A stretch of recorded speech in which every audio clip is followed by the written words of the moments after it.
Alléluia, gloire à Dieu, nous bénissons le Seigneur pour le souffle de vie qu'il ne cesse de nous accorder en ce jour. Bienvenue à une minute de prière de ce mercredi 30 octobre 2024.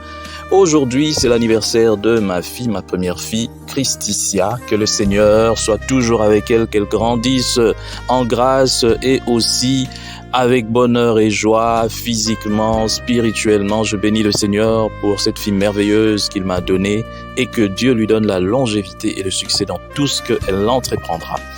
Aujourd'hui, le Seigneur a mis en mon cœur donc le désir de partager avec vous ce passage de 1 Pierre, chapitre 4, les versets 12 et 13 que je lis au nom de notre Seigneur Jésus-Christ. Bien-aimés, ne soyez pas surpris comme d'une chose étrange qui vous arrive, de la fournaise qui est au milieu de vous pour vous éprouver. Réjouissez-vous au contraire de la part que vous avez aux souffrances de Christ, afin que vous soyez aussi dans la joie et dans l'allégresse lorsque sa gloire apparaîtra.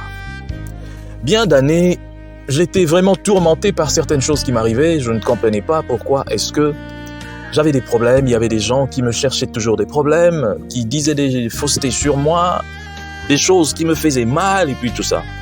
Et comme j'avais reçu l'appel du Seigneur, mais je n'étais pas encore entré dans les ministères, je me disais, peut-être que lorsque j'entrerai dans les ministères, cela va cesser. Mais ce n'était pas le cas parce que même après être entré dans les ministères, il y avait toujours des problèmes. Il y avait toujours. Et deux fois, ce sont même des personnes qui se disent chrétiennes aussi, mais qui créent des problèmes à des chrétiens. Deux fois, c'est même des serviteurs de Dieu. Un pasteur, mais qui veut créer des problèmes à un autre pasteur parce que lui, il veut être cru ou bien il veut être apprécié de tout le monde, mais détruire la réputation des autres. Et ça, j'ai vu ça dans le ministère. Un pasteur qui veut détruire, un serviteur de Dieu qui veut détruire la réputation d'un autre serviteur de Dieu pour que lui soit vu comme une meilleure personne. Mon frère, ma sœur, si tu souffres et que tu sais que tu es dans le bon, fais un peu comme on dit chez nous, qu'on recherche le mal chez toi mais qu'on ne trouve pas ce mal.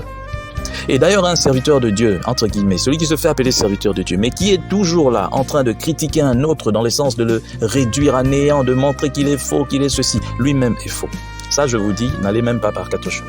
Si un serviteur de Dieu vient vous dire ouvertement comme ça que lui, il est faux, non.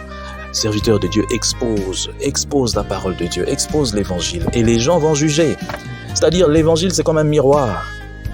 L'évangile, c'est comme une lumière. D'ailleurs, c'est une lumière, la Bible dit. Ta parole est une lampe.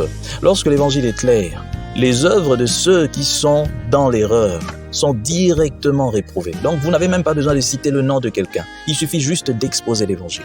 Voilà pourquoi, mes chers frères et sœurs, je vous exhorte. S'il y a des gens qui vous critiquent, qui vous calomnient, qui médisent sur vous, qui disent de mauvaises choses sur vous, rassurez-vous que vous êtes dans le bon, que vous marchez dans la droiture, que vous êtes en règle avec le Seigneur. Et le reste, vous vous en foutez. Et soyez heureux parce qu'il y a beaucoup de gens qui disent « Ah, moi Jésus, moi je suis serviteur », mais qui n'ont jamais souffert, qui n'ont jamais été calomniés, qui n'ont jamais... Mais si vous avez part à ça, ça veut dire que vous avez la grandeur en vous. Que Dieu bénisse sa parole et qu'il vous aide aussi à pouvoir avancer dans votre vie au nom de Jésus-Christ. Amen.